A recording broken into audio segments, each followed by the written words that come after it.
Hey guys, welcome back to another Polygel nail design set where my sets are pretty much 100% polygel. But I have mixed feelings about this set. Like the color combo came out very pretty. Like I love the colors. I love how they went together very well. But this set had a huge air bubble in that ring finger. And the thing is, I already spent a lot of time doing application popping the air bubbles. And so I'm not even sure how I missed that one, but that just made me want to throw away the whole set. So I like the colors. I just was not a fan of the overall set. Okay, so let's jump right into the application.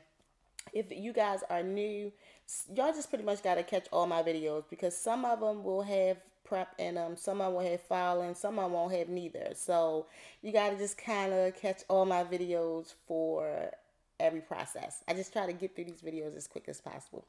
But okay, so starting out with the Agile Beauty Nude for my nail bed. Um, when I did this set, of course, I didn't have anything in mind outside of the colors. And usually my nail bed design, usually I kind of create that based upon how much polygel is on the nail and what direction the polygel is flowing in. So here at this point, I'm just making sure my cuticle was clean and the product was on covering my whole nail bed from side to side. Now at this point, I'm just pulling it down to see how much I have to work with. And then at that point, I was like, let's just go ahead and slant it in like a little V. And, well, not so much a V. I want to say like a narrow U because it didn't come to a point. It was like a little bit rounded off. But just trying to straighten up my sides and then clean it up around there a little bit and then cure it. Every time my hand disappeared, that is me giving the polygel a cure. Okay, so this polygel is Costella. I get this one. Well, I got this one, this particular kit, I think 3 years ago from AliExpress. Now, I haven't seen any more of the pink tubes, but this brand do sell it in the black tubes. Now, the thing with the black tubes, that polygel is a little bit on the softer side versus these pink tubes. But if you come across any of the pink tubes, I definitely say get them. They not too bad when it comes to sticky. They not the stiffest or the firmest, but they very much doable. See here, I'm popping the air bubble. Like I said, every color outside of the nude, I had to pop some air bubbles. But again, I just wanted to put all of the colors that I had selected for this set. I just wanted to get them in this set. So I'm just kind of squeezing some polygel and then going with the flow. Now, I did a video which really was supposed to be like a short. It was just a little too long. Just kind of giving you guys a idea of what polygels I like and what polygels I don't like.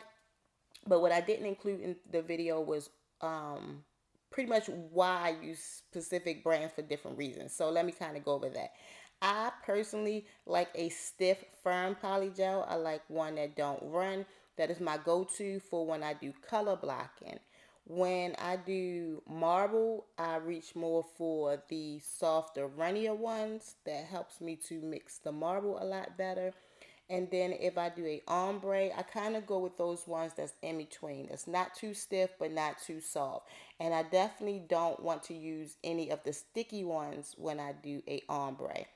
So although I have different types of polygel and I recommend them all for different reasons, each and every polygel will get used in my house. I just use certain ones for certain styles. So and also remember, guys, what is a favorite polygel for me may not be a favorite for you, and vice versa, and that is okay. Everybody should have their own favorites when it comes down to polygel or just products, period. Everybody should just have their own favorite based upon what you like to do. All right, but what I will say, and I'm going to stand by, and I feel like that is a good rule or tip for anybody using polygel. Definitely use your number one favorite on your nail bed. Whichever one you're the most comfortable with, use that one on your nail bed because working around that cuticle is very important when it comes down to doing your sets. All right, so that's me rambling on. Let's get on to this next color. This one, I believe that was from a Shihabe, one of those names. I got that from AliExpress. That one isn't available. Now, for this particular color, this is the only color I have. Actually, no, I have this color in another brand, just not one of my favorites. But I love this color, and every time I use it, I try to just make sure I use a little bit because I don't want it to run out because I cannot get this particular tube again. But at this point, I was just kind of slanting, moving, just bringing certain things down to a point and certain things down to like a narrow U. And for this one, I was just trying to get a little point in there. I don't like to file in between the polygel shapes anymore, so I try to make sure I get it really, really crisp. All right, this yellow from Landfo, I call this butter popcorn yellow. They have numbers on it, but just watch how I squeeze out. Like the color just reminds me of like that melted butter that you put on popcorn. But all right, I was just trying to see what I was going to do with that. So, because I was trying to see if that was going to be the end of the nail or if I should add some more colors. And so far at this point, I was liking the design. I felt like it was coming out pretty. It was giving me like a little messed up braid look a little bit or something. But yeah, and I had so much high hopes for this set. Here I'm just kind of slanting again, pushing.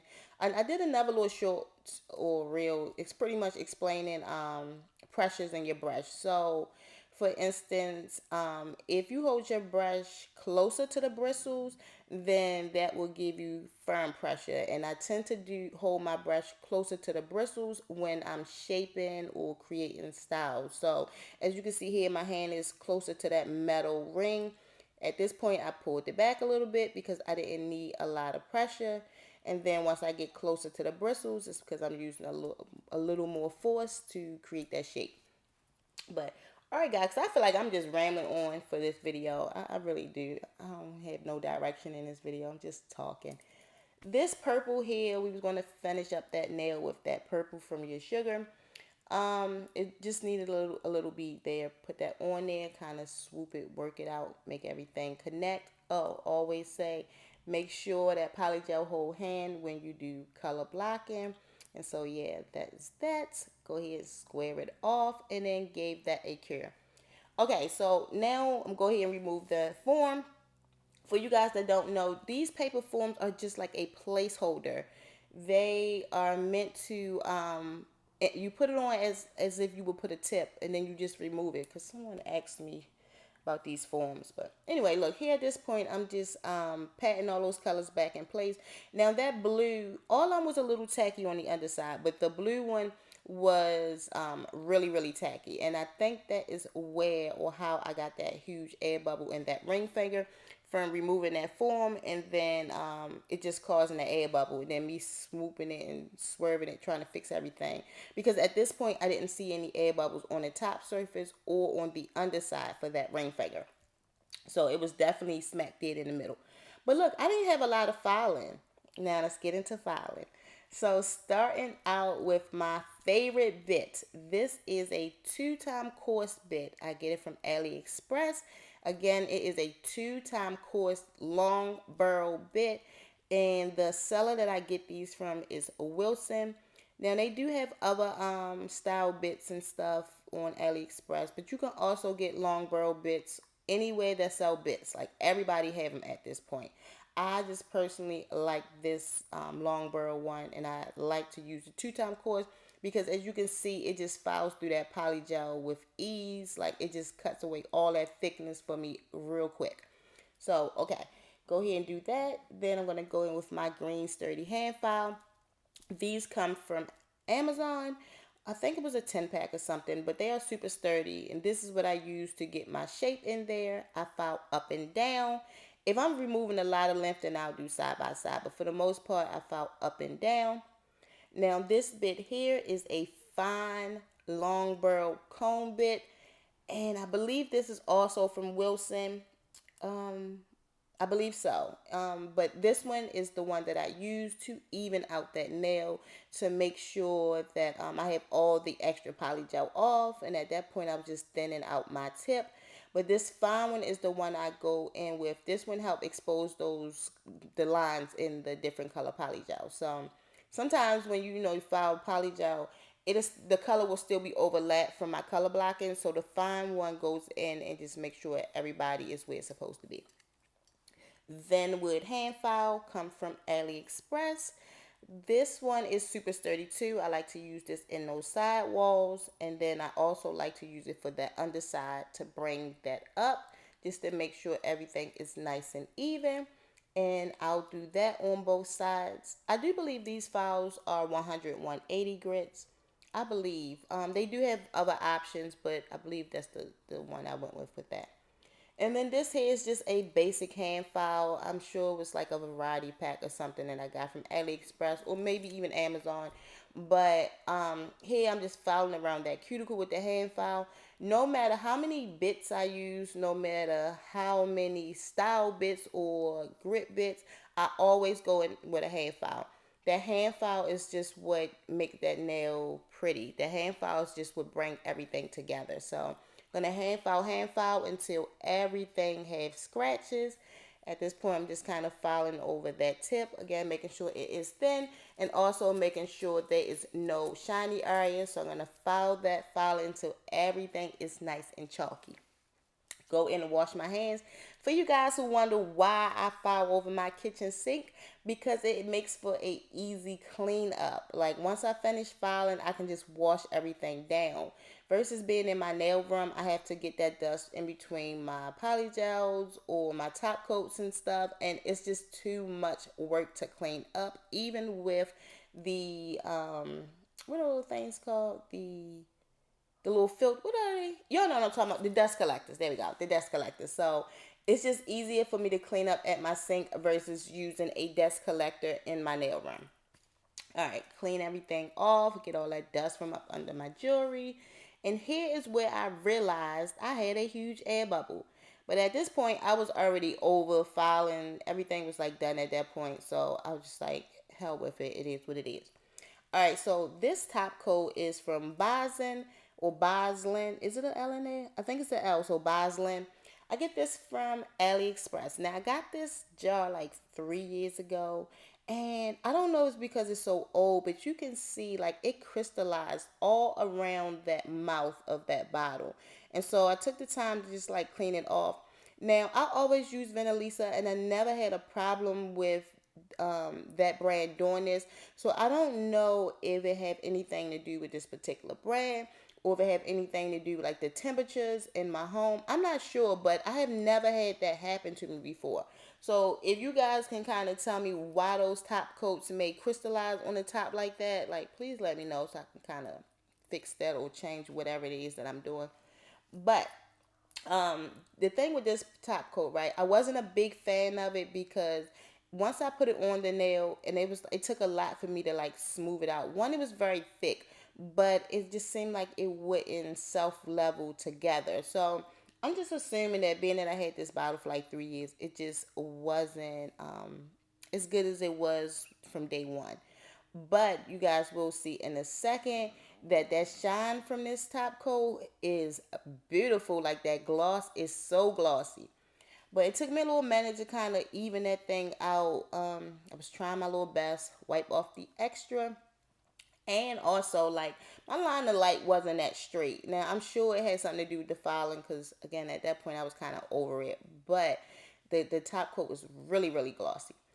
All right, these are candy. They are sold on AliExpress under candy colored or candy stones or something like that.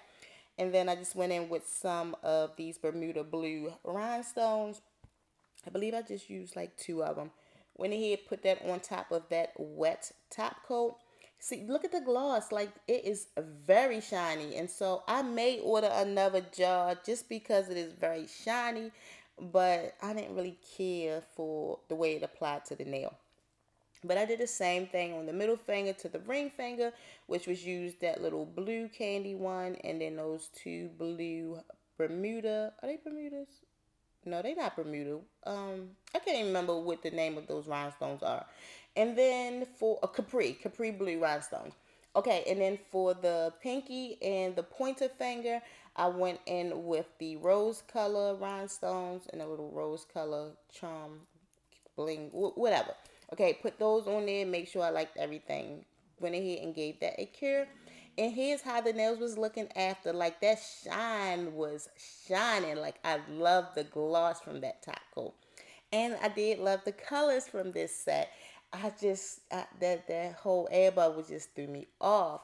But the video is over. So thank you guys. Thank you for taking time to watch these videos. I love and appreciate you guys so much.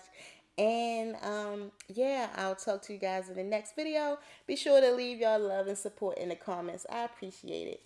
Bye. Talk to you guys in the next one.